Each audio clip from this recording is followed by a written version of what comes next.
What's up, everyone? Jeff, just getting ready to launch a new episode of the Second Chance podcast. And this one's going to be with Ken Cox.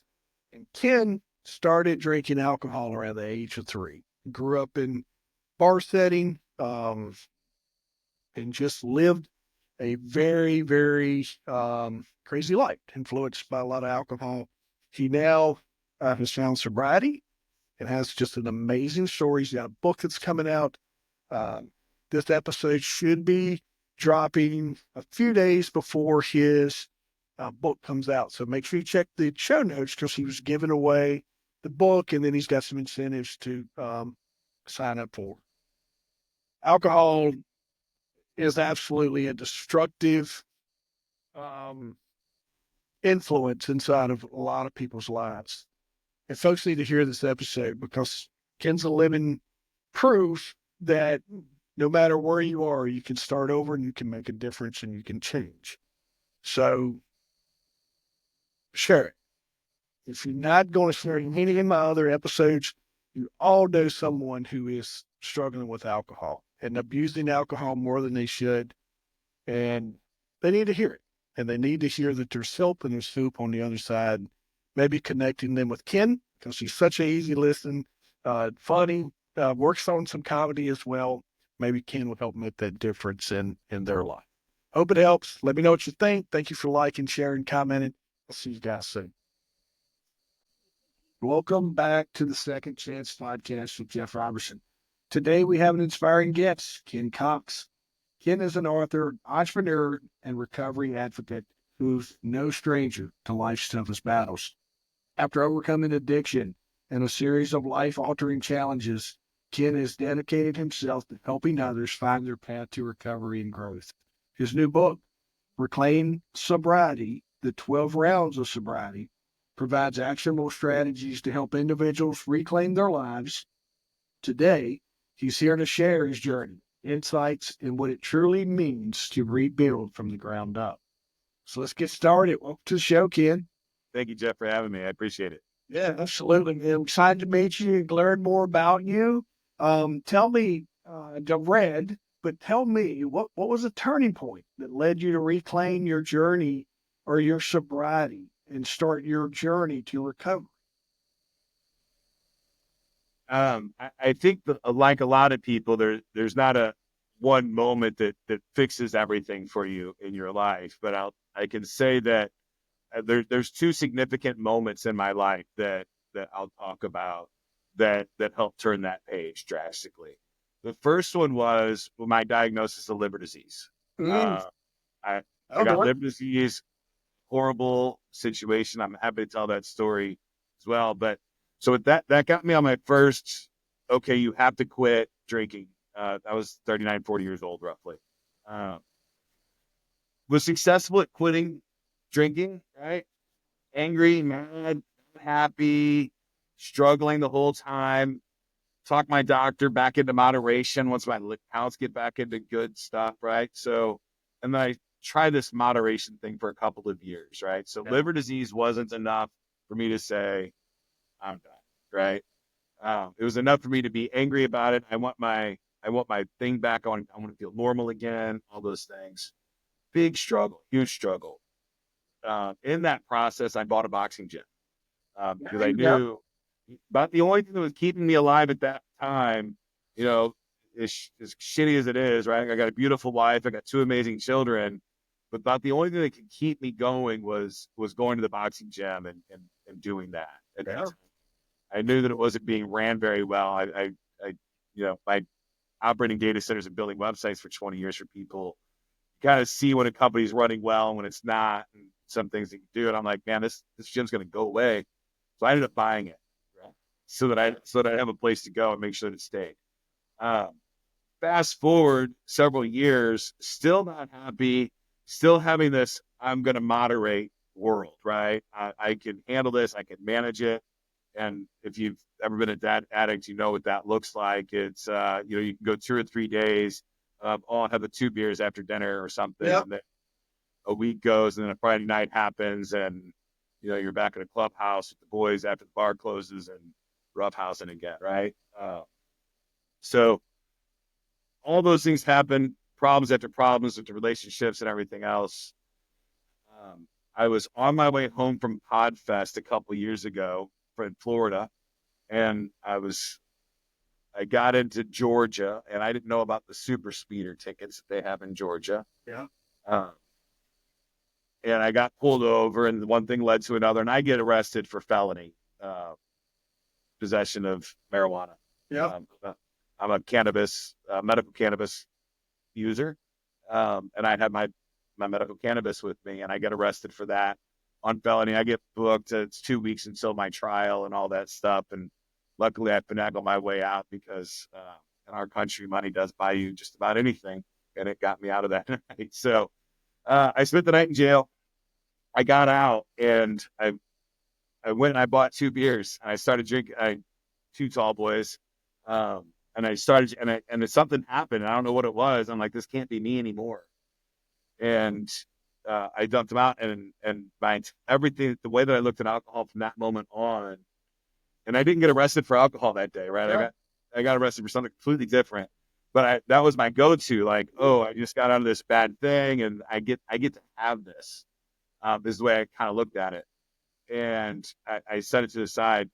Now, why I think that happened, right? What was that shift inside of me was as I owned this boxing school, and I had to teach these kids. I'd figure out a way, and I didn't want to do this. I mean, they made me figure it out, right?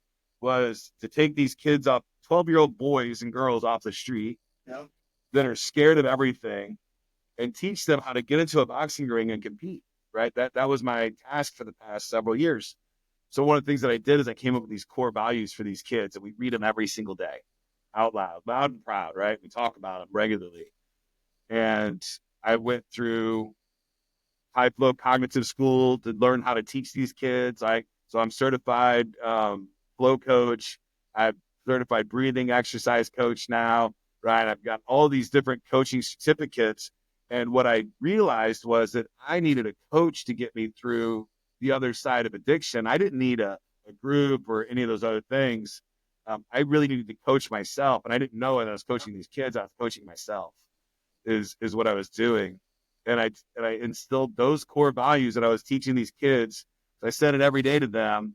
I instilled them into myself, and that my actions were conflicting with my values, and it didn't feel right. So, taking everything that I know about all the training that I have, I came to a big realization that, man, if I stand up every day and say I'm an alcoholic or I struggle with alcohol, guess what I'm going to do? I'm going to be an alcoholic, and I'm going to struggle with alcohol for the rest of my life. Yeah.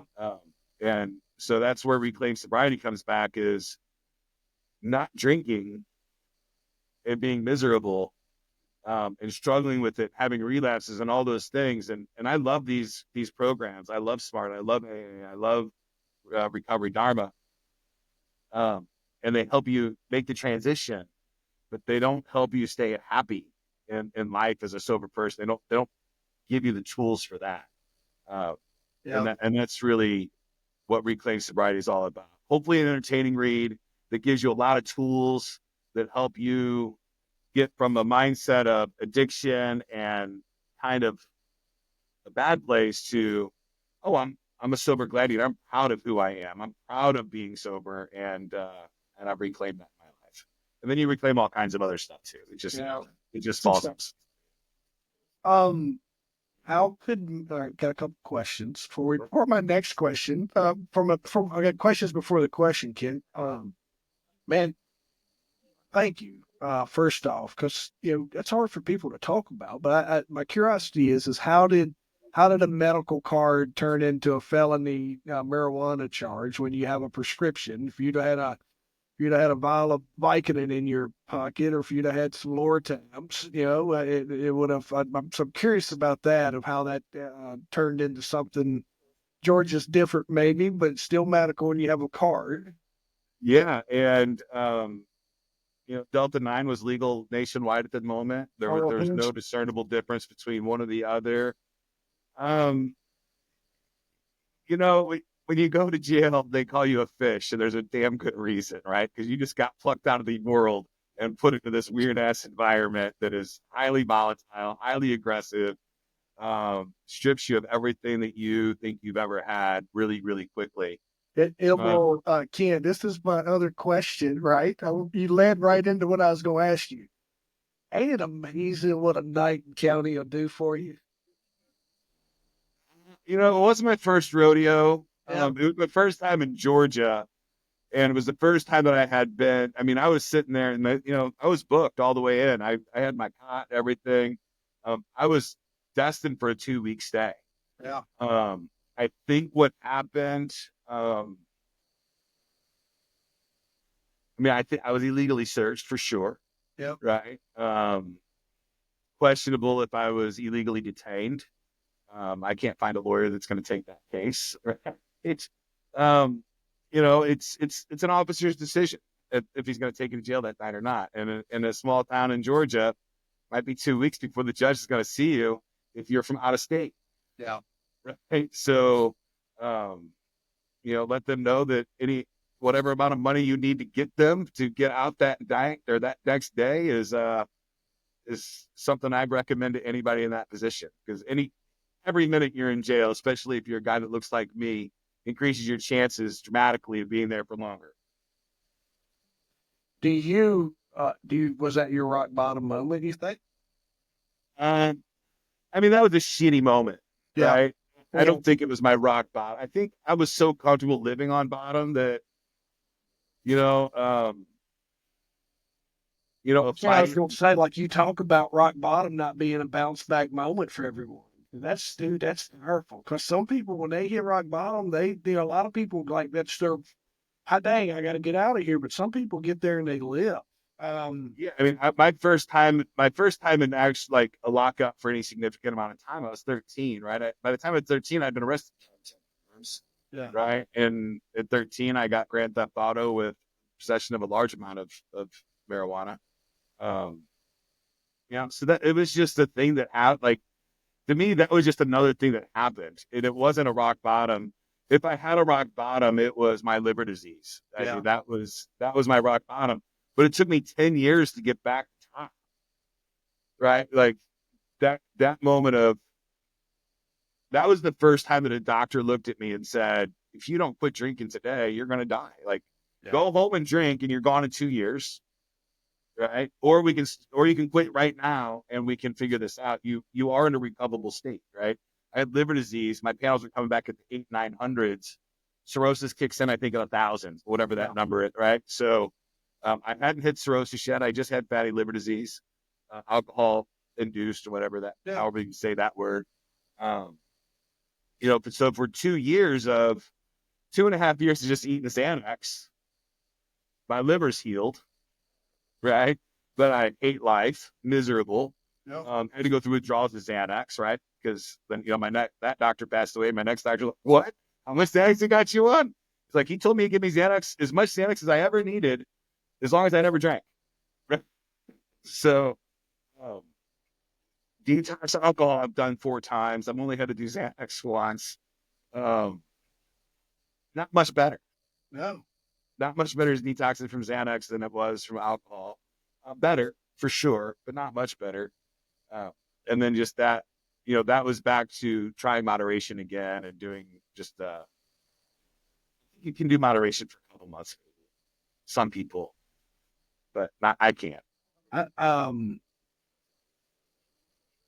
yeah, I'm with you on that. Get my brain working because I don't drink nowhere near what I used to, and there's weekends now, like every weekend is associated with a drink, right? But there's weekends now that'll go by that like they're having, um, and I think maybe I just have I'm in a different place in my head. Maybe I don't know. Maybe I've dealt with some things. I just don't have that.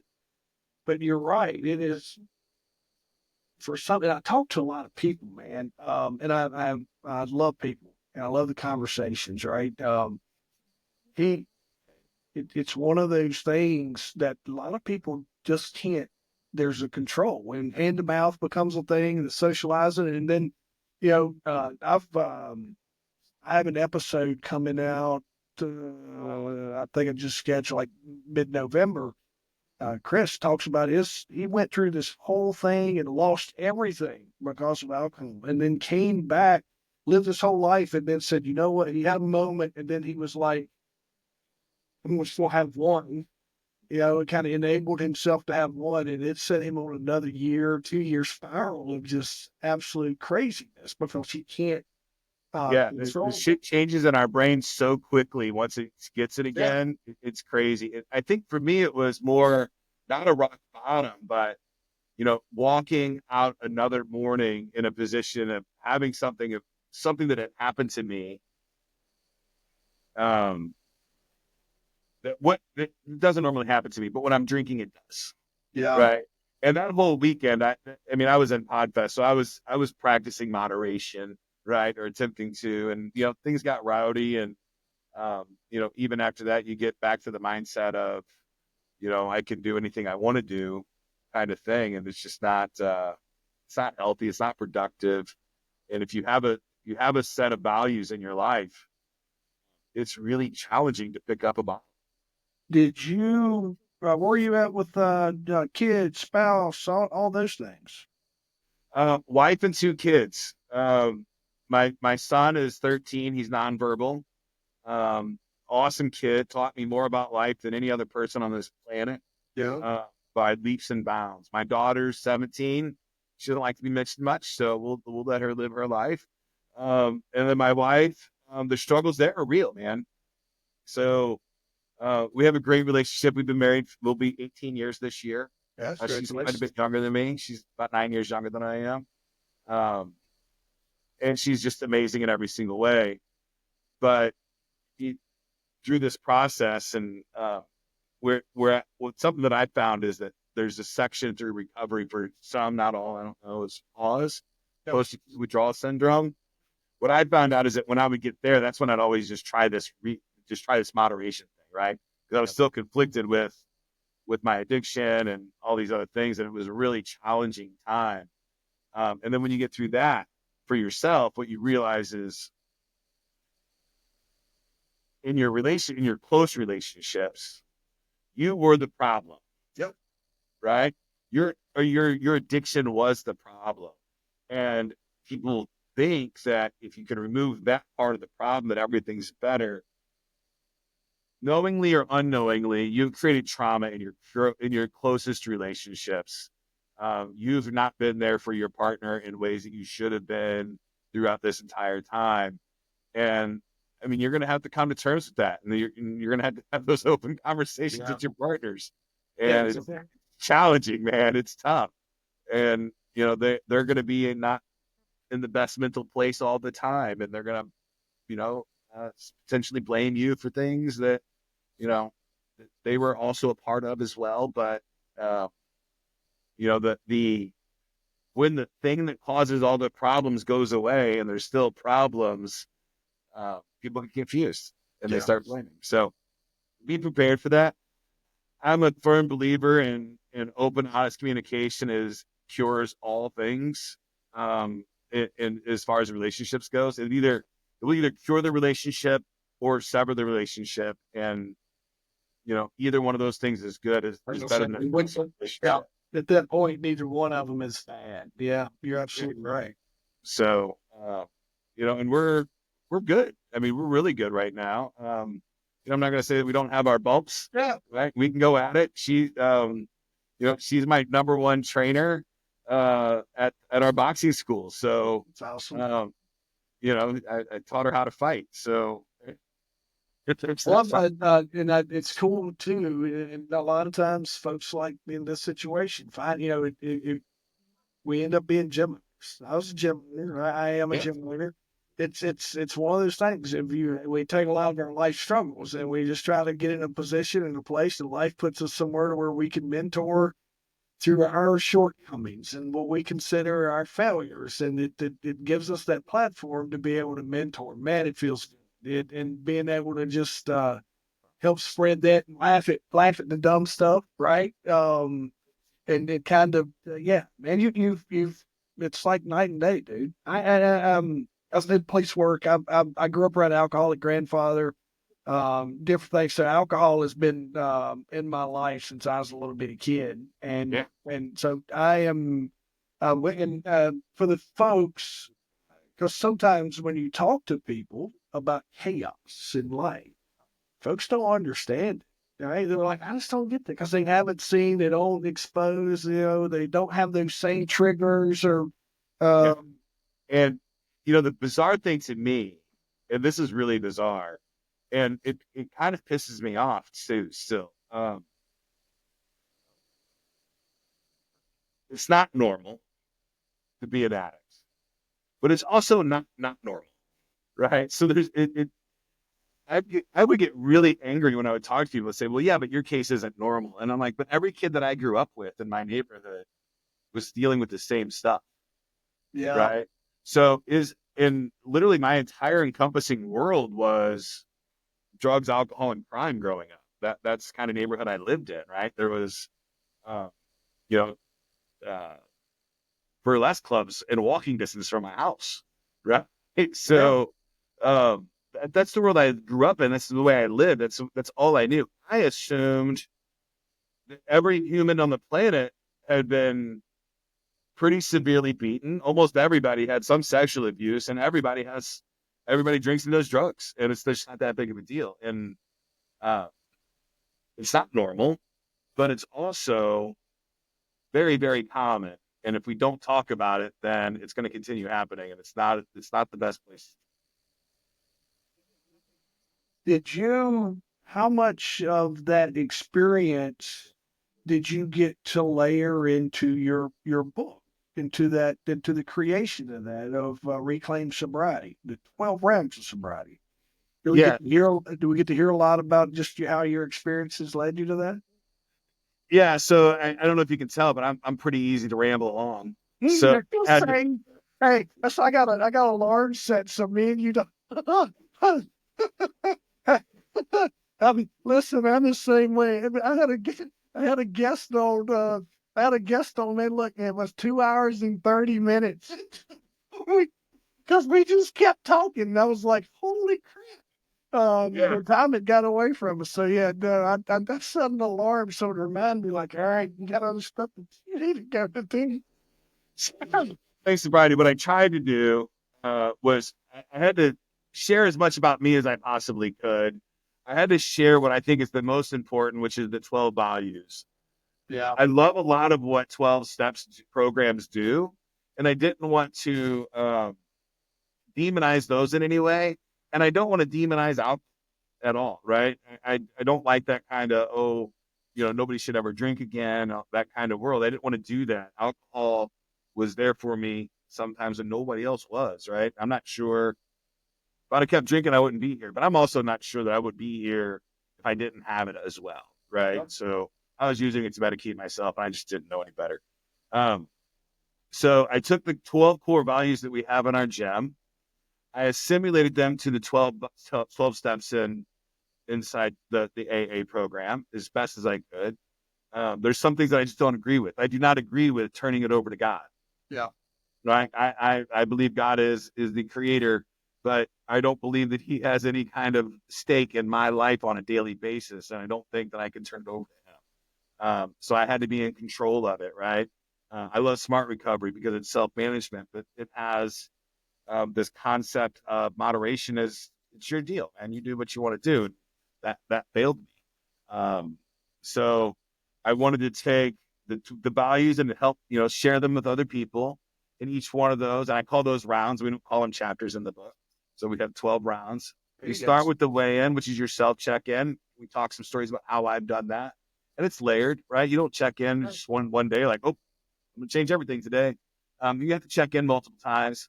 We go through each one of the core values, and it's a personal story about myself. I try to make it as entertaining as possible, and then we do the press release at the end, right? And so if you're gonna take a fight, you do your weigh in, you do your 12 rounds, and you do your press conference at the end, and hopefully you make it to the end successful, and you get to share your stories with the world and help other people through this journey, and that's what I tried to do inside the book. Hopefully, there's a bucket of tools that somebody can walk away with, and maybe they're just they're all the same tools, right? We all had coaches, we've all had therapy, we've all done a lot of things, and maybe I just say it a little different than you've heard it before, and it sticks with you, right? So, um, I the book's not released yet. The feedback that I've gotten so far is phenomenal. So, which is strange for me. I don't put my work out in this way. So that's what the book's all about. That's all right, man. Like, listen, some people are writers and it becomes that therapy. Some people are videos. I enjoy the conversation of just kind of putting it out there, and it allows me to create some social and some blog and do some of the digital footprint stuff that I enjoy. But I think we all are able to out our shortcomings through different venues. Some people do art and they draw. There's a Yeah, so lot of the writing for me, and this goes right into the entire thing. I'm like you. I was drinking from a very young age. When I say yeah, very young, I'm saying 3, right? I mean, yeah, I was probably drinking a beer a day by the age of 3. wow, And then when I was 7, was the first time I got into some significant trouble, right? I had turned violent.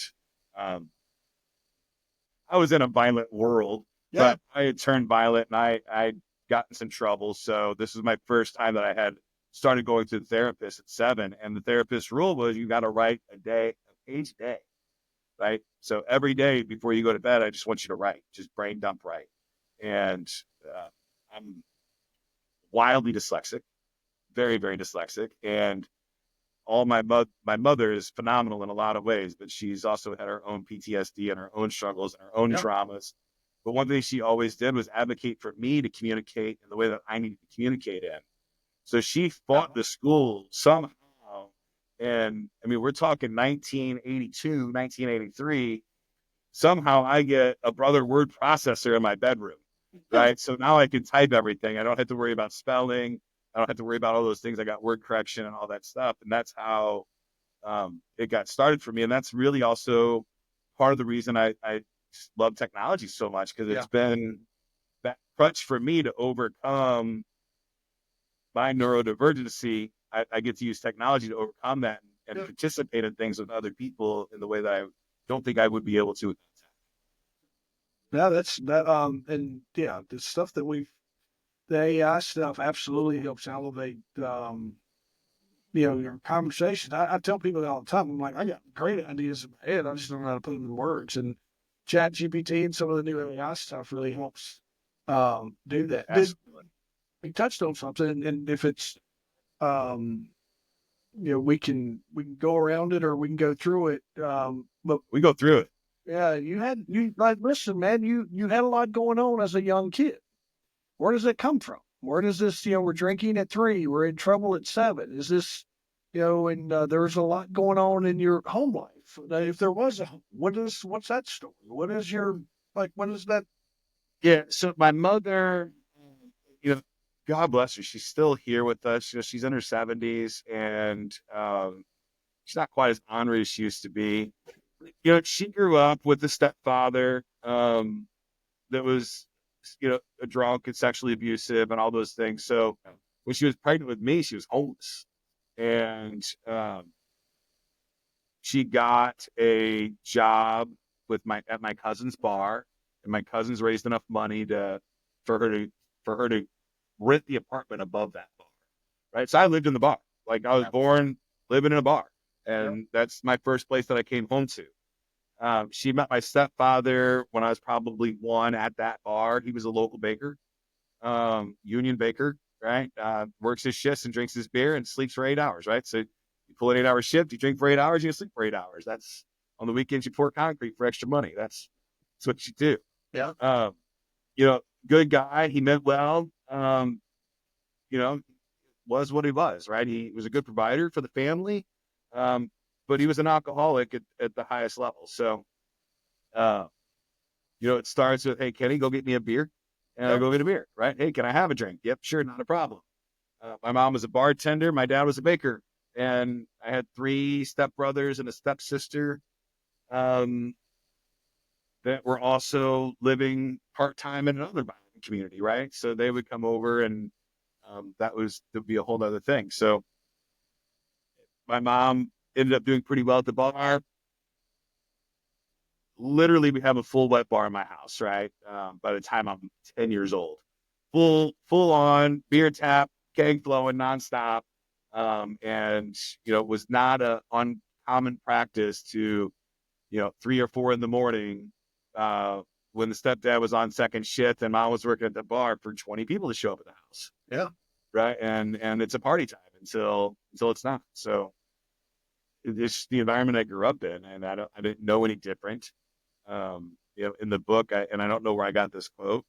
Um, in a house of criminals, a child that's not a criminal feels guilty.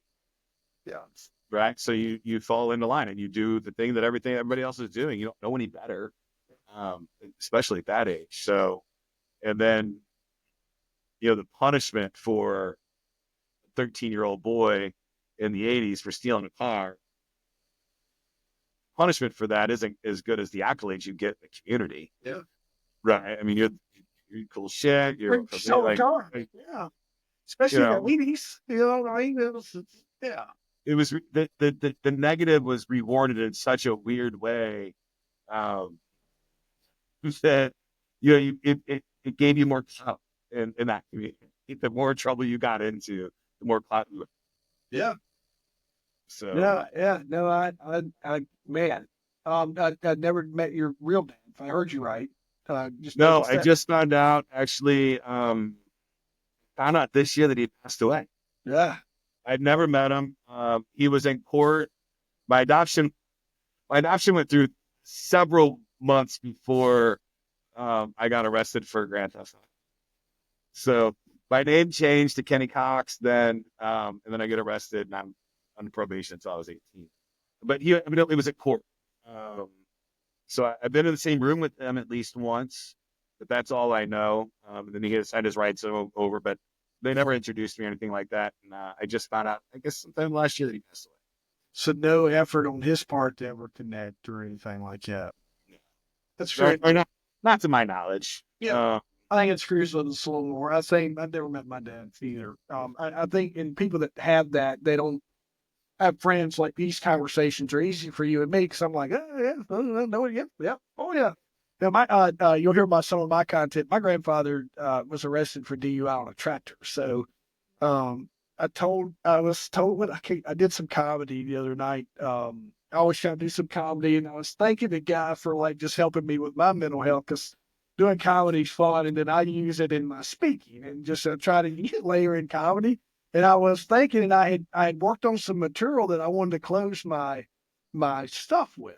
And man, I was reading it on the stage and the mic, and I had to step back, and I was like, "Oh, where's this emotion coming from?" You know what I mean? And I came home and I'd share my experiences with my kids, 12 and 15. So we just try to like now they kind of know I'm teaching them more about what my upbringing was and why we do things the way that we do. And I told him, I was like, guys, I got emotional. I don't know where it came from. And I said, I was just reading. And like, I probably shouldn't have tried to been serious in the comedy session. So that was a little bit on me, but Yeah. But it helped me work through that part of it. But folks that are, we don't realize how many people out there that assimilate to us. So those folks that are out there that are listening right now, man, you're not alone. As crazy as you think your life is, two dudes live a crazy one themselves. And the other thing is the folks, I don't know where you are with your wife, but my wife was mom and dad was in the house and she went to college and she's a lawyer and all those things. And she had normalcy, what is considered normalcy. In my world, I thought this was my version of normal. And, me and my mom, we kind of went round back and forth a little bit to where she said, well, this is the way it was. And I'm like, no, this is the way it was for us. And I worked hard to kind of get her to not, and, give it as much affirmation as it should. It's okay to call it BS. And she has it, and it's okay, but she has her own experience, like what you said with because my mom's back in their 70s as well. So I'm thinking, all right, I understand the times, I understand the error, man, but you on your emotions moment there, I think it takes a huge amount of growth to be able to even talk about the stuff. And Oh, on a stage is really hard. yeah. Uh, I had a conversation with my wife, and I'm working on a couple 1 hours and Yeah. a dozen 5 minutes, right? Yep. Um, and I something very simpler happened to me, and I started writing something. I started getting angry about it. I got angry, and I told my wife, like, and we both have to do this. We both have to move past. We can't be angry at it anymore, Yep. right? We just got to we have to let it go, and you can't hold power over us. You can't continue. You can't keep winning, Mm. right? And if we are still mad at the addiction, we're mad about the times, then today we're gonna let that keep winning, and that's freaking horrible, man. Like really, really bad. Like you Yep. cannot let this thing that happened to you that's negative in the past not let you have an amazing future, Yeah. right? We live in a country that, you know, second chance, right? Like we get so many chances and so many opportunities to pick ourselves up and do whatever we want to do. And like in this day and world, it's just an amazing place to be. Forward thinking. And that's what I said to myself on the ride home because I was talking to myself. If you drove up, you'd be like, that dude's crazy.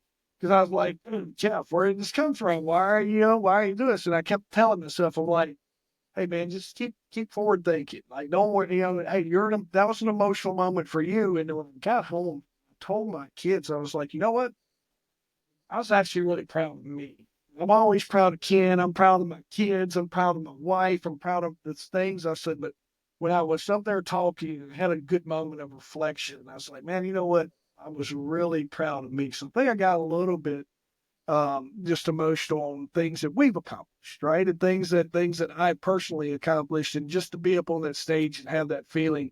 It wasn't like it was a sold house or any, it was a crowd, but it wasn't the biggest crowd I've spoken in front of. You were talking about your wife a little bit, of your kids. What role did building your relationship with your wife, your kids, especially because we talked a little bit about your wife. What about that relationship with them and the role they played in your recovery? Yeah. So, you start by doing it for them, Yeah. I think, right? And then what you have to come to the realization is you have to do it for you so that you can do things for them. And that's challenging. Yeah, I think, for me, they were there for me the best they could be. Um, when my wife and I met, I was, 30, she was 20. Um, she had lied to get in the bar that I was working in. Partied hard, man. Like, we partied really hard for that year when we first met. And then we started dating the next year and we partied really hard then. We partied really hard for 2 years together. And then she got pregnant. Right. So, and then she didn't quit, but she slowed down, right? She didn't drink while she was pregnant. We had our daughter, amazing kid, across the board. She's phenomenal. Um, through all that, I'm still building the business, right? Like, my competition is insane in my daily job, right? I compete against Microsoft and Amazon. Right? Like that's my competition. It's insane. So, um, I got to hide under the guise of, hey, I got to take this client out tonight for happy hour. I got to close this deal. I got to do this. Um, she's at home with the kids, and damn me, I thought my job was to provide the money for the family. Yeah. As long as the bills were paid, that my job was anything above my bills being paid, the kids having shoes and food, my job was done. Right, everything else was for me. So, which is a horrible way to look at it. That's how I was raised, right? The guy pays the bills and Yeah. takes care of all that stuff, and outside of that, it's her job to do everything else, which is just a bizarre way to do it. So she was there. She didn't leave me. She probably should have, um, but she was there the whole time. My kids, I don't know if they knew what was going on. Right? It was their fucking normal. Yeah. Right? Like as shitty as that is, right? It was their normal. So now, and they ask me now, why do you do this? Why do you do that? I just tell them, well, if I can teach you one thing in this existence, is that we are so fortunate to live in this country and be able to have the opportunity to execute on the things that we want to execute on. Right? That is an opportunity that not everybody in this world gets. Uh, and if I don't show you that I'm going to go after the things that I want on a regular, like on a daily basis, then I think that that's probably the biggest failure that I can do for you. So that's what I'm doing in my sobriety. I'm going to try to teach my children through and everybody else through example of push for the things you want to do, and the norms of I'm also a business guy, but all the business guys out there in the world will tell you, not all of them, but a lot of them will tell you, niche down, niche down, niche down, be this one thing to the world, be this one thing to the world. And I'm here to say, man, you're not one thing, and that's okay. And you can have a book about business, and you can have a book about addiction, and you can go off and do this other thing if you want to. And we live in this place that gives you that opportunity, and I think it would be a sin to not take it.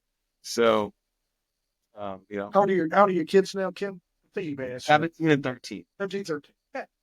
We're not too far off kids age wise. I'm 12 and 15 as we're recording this. What is speak to that person who's like, I'm gonna cut this guy off because he hasn't gave me any tips. What's someone how can someone start to shift the way they see themselves while battling it with?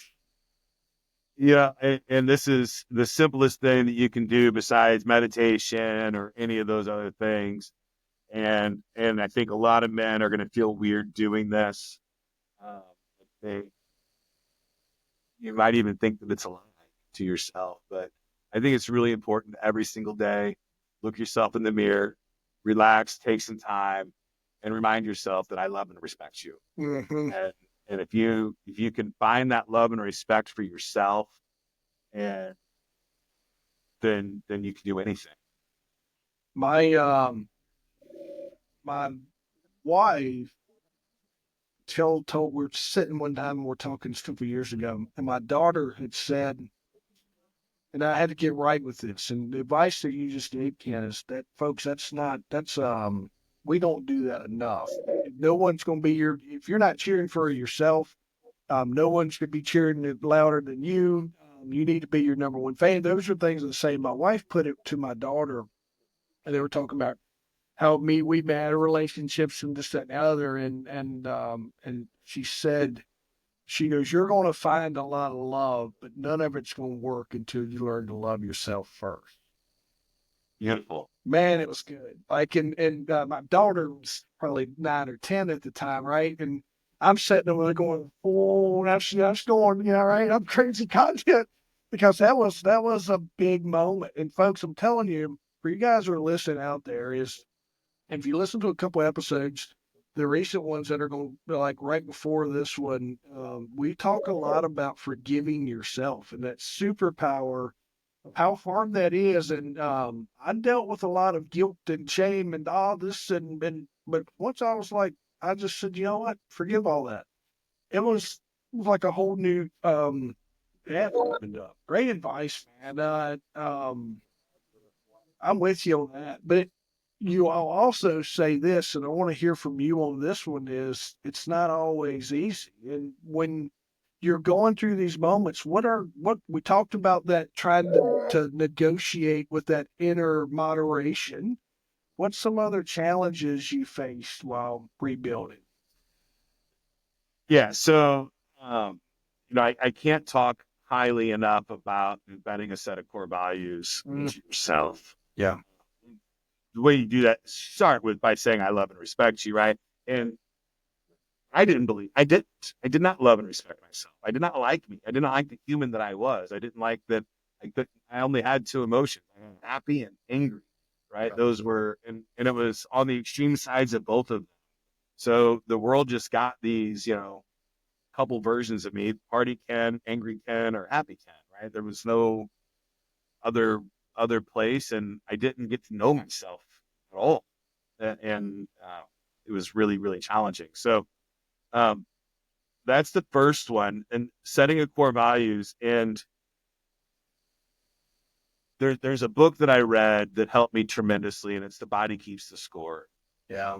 And if you can't forgive yourself for whatever reason, like if you do that practice for months and you're just looking in the mirror and you're like, man, this is a lie. I'm lying to myself.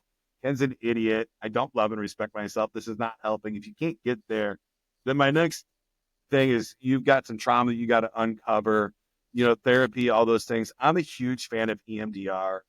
I have very few links on my website, Reclaim Sobriety, but one of them is a link Tell everybody. Yeah, tell everybody what it means. I don't know what it means, what the word stands for, but it's eye movement, eye desensitization, or something like that. But you simulate this REM sleep kind of eye movement through back and forth motion, and I've done about 100 or 150 EMDR sessions. Eye movement desensitization and reprocessing. Eye movement desensitization and reprocessing. I didn't know what that one was either. So basically you have all these scenarios that have happened in your life, and you have all these beliefs about, I had toxic beliefs about what a man was. Yeah. Right. I did, right? Man pays the bills and does whatever he wants. He's a womanizer. He can fight and he drives fast and he's aggressive. I had to reframe so many things about how I viewed the world. I also had to reframe about some of the traumas that I had that they're not currently happening, right? So what you do when you're an addict is you have a trauma, it leaves a scar inside your body or your brain, and you use your substance to not process it, right? So you don't even have to deal with the emotions. You don't have to deal with them at all. EMDR helps that dramatically. If you've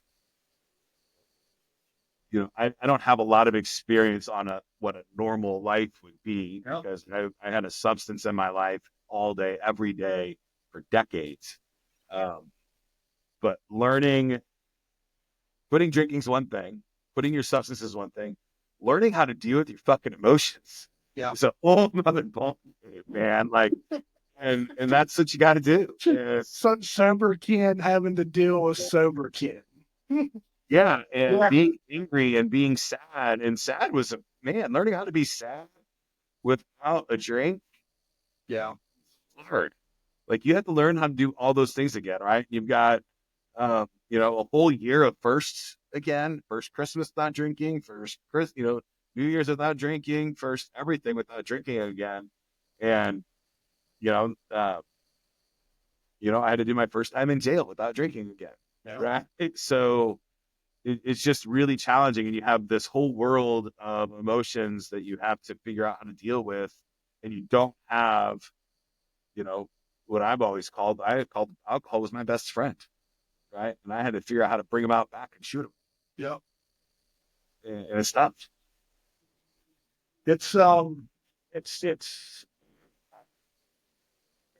Yeah. I have it's hard to put in words because I do live what is my wife's standards of normal life now.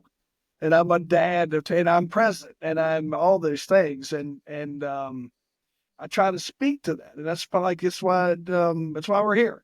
Is there's kids out there right now, I'm telling you, and you know this as good as I'm saying here. There's kids out there that are absolutely going through this. And folks, you're gonna listen to this, you're gonna hear this, you're gonna be curious about it. Just know that that's going on in your community. I thought, Ken, because I went through it and I came out of it, hell, if my dumb self can get out of it, then it's no longer a problem. It's worse. They've strained all. It's worse today. Yeah, they're throwing a crap ton of money, and it's the problems is we still you would think in our time. I grew up rural. We didn't I didn't have there was a time I could say we didn't have running water, but yeah, just and we used the bathroom in an outhouse, right? So, but I didn't go to bed hungry. I dealt with gunfire over my head through my grandfather sometimes, or he would shoot the place up and do crazy things and all those things. But I didn't go to bed hungry. And that was something that hurt. Like we have that now. Like there's an issue, and there's still in our there's fathers and parents, and there's a lot of absence. Growing up like I did, the latchkey era, I could say easily I was a latchkey kid, but it was a little bit different. I didn't have the violence of video games that was unattended. I played Super Mario Brothers, right? Correct. And then when those some of the first person shooting games come along, I was older, but the influence sometimes of just what kids are doing when adults aren't around is different, way different from mine and your time. Um, Well, there, there, something that we didn't have that I've studied a little bit in the last several years, and honestly, I've studied this more for the racism side of it than anything else, is micro traumas, right? Once I learned what trauma did to the brain, and then I started realizing what micro traumas were, and these kids are, like it or not, seeing a person shot up on a video game, yeah, it's a micro trauma, yeah. right? You're seeing that, you're desensitizing yourself every single time. So I think our youth has a lot of challenges ahead of them. We call it in the public safety military world. I came out of public safety years ago. It's a moral injury is we're equating. It's not quite PTSD, but our witnesses stuff is you'll hear a lot of folks say, well, police officers knew that job when they got into it. No, Right. I'll tell you, no, they didn't. Yeah, They because had good intentions when they got yeah, into it. yeah, they're. I want to go help people. But the things that they deal with every day and the societal levels and some of the, like, the man, take what you've done and add guns into it, right? You take a lot of the stuff, but then we've amplified a lot of that, man. And I hope hope folks hear this. I had the opportunity to become a dad, right?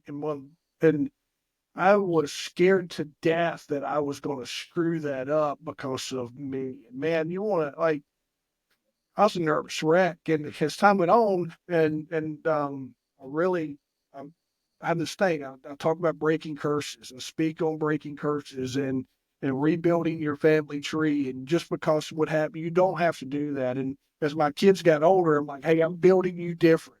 You're being built different. You're not going to, these are the things that I dealt with. This is why you don't deal with that. We had a conversation a couple nights ago. Like, this is why, well, you don't have to, this is what I dealt with coming up. You don't have to deal with that.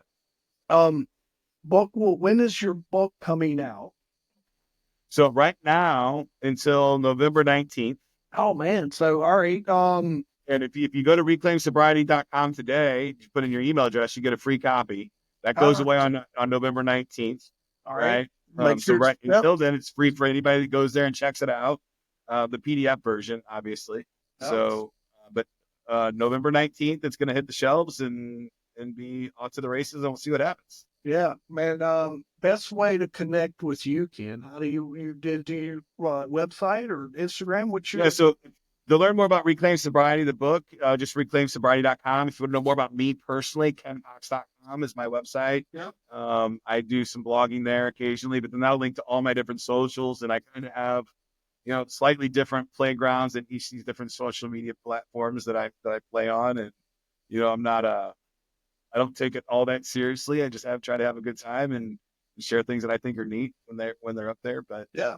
No, I'll make sure all that's going. We'll make sure that we publish all that, and then I'll get with you on a couple other things. But I don't think an hour or 45 minutes ish, 50 minutes ish. I don't think it does us justice, and I think it's going to create a lasting friendship and a conversation that you and I can have. I'd love to talk to you post book to see how that's going.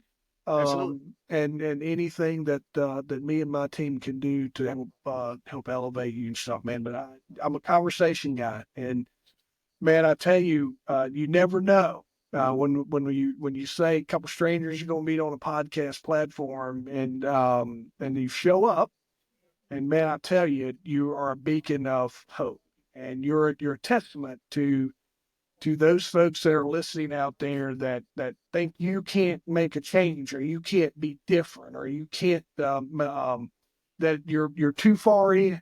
Ken's a living proof that you can take action today and change your life and change it, and also change it to be able to help others. And I think there's a lot to be said for that, brother.